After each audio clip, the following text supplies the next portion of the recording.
As a teacher, I hold many personal beliefs that I believe create a great foundation for an optimal learning environment.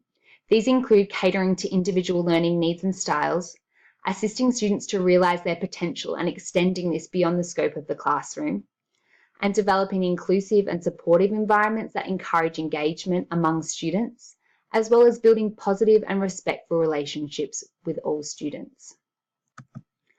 I really think these values are very much in line with the main features of cognitivism, and that is the emphasis of making knowledge more meaningful and helping students organise and relate new information to existing information in memory. So it's more concerned with constructing meaningful context rather than just the acquisition of a skill or behaviour.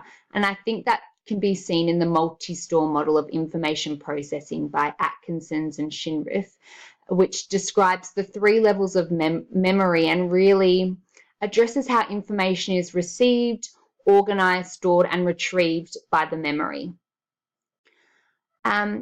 We also focus on creating active learners and processing information in meaningful ways to develop schemas, which is based on Piaget's cognitive development theory. Other features include Crowder's and Morton's modality effect, which is looking at the different sensory channels that we intake information, which is really important because that depicts how much room we have in working memory to encode information into our long-term memory, as well as cognitive load theory, so finding that optimal load for learning. I think there's many strengths associated with cognitivism. Firstly, you can understand and explain deep and complex cognitive processes. So that's all thinking, problem solving, language development, and concept formation. It really explains all of this in depth. As well as Wortham's article helps us distinguish genuine understanding rather than just producing a behaviour or outcome. So that's really the difference between behaviourism and the swing that we saw to cognitivism. He also talks about how we can't force learning, and cognitivism really encourages a change to internal models.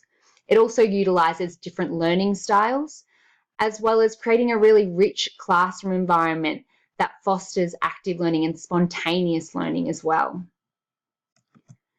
As with all learning theories, there are going to be some limitations, and some of these are that it does not account for the human motivation and emotion that we all share, as well as it fails to consider subjective experiences. So that's your values, your attitudes, and your beliefs, and what influences these can have on the learning processes.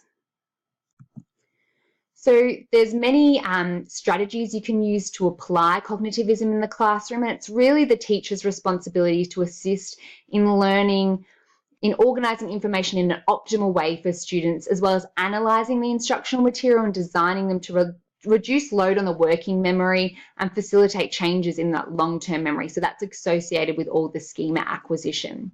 So here are 5 strategies that can be implemented in the classroom. So firstly, metacognitive development. So that's the active involvement of the learner, and it really emphasises self-monitoring and self-regulating in where they are at what stage in the learning process.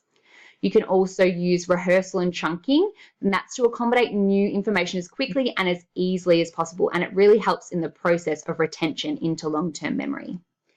There's also discovery learning, which is based on Piaget's theory of cognitive development, and it's really the learner interacting with their environment to explore and experiment different objects and questions, and it allows students to discover concepts themselves rather than being told by the teacher. And this is really beneficial as it firmly stores it in their long-term memory, and even better, it helps in that they can retrieve it easily when necessary. Reciprocal teaching, so that's based on the information processing theory, but developed by Brown and Plassener. And they really talk about employing cognitive strategies such as summarizing, question generating, clarifying, and predicting all different outcomes. So it's really the dialogue between teacher and student and the aim in bringing meaning to information in question. And lastly, my favorite, mnemonic devices, I think are great. So they help us remember new information by associating with meaningful images and context. So that can be used as loci methods, peg methods, rhymes, as well as acronyms.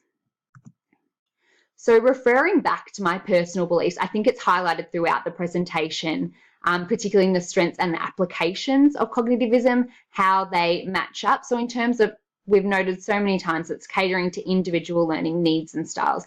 That's really modality effect in a nutshell. So it assists students to realise their potential by creating active learners, and also through discovery, learning, and reciprocal teaching. It creates that inclusive and supportive environment among all peers and teachers, and builds relationships, especially through metacognitive development.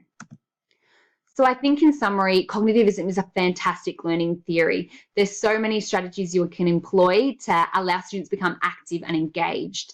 As though there is some limitations, I think it's an important role for teachers to know what context cognitivism is best applied in. But really, I truly think a foundation of cognitivism in the classroom with a balance of behavioralism and constructivism is most successful.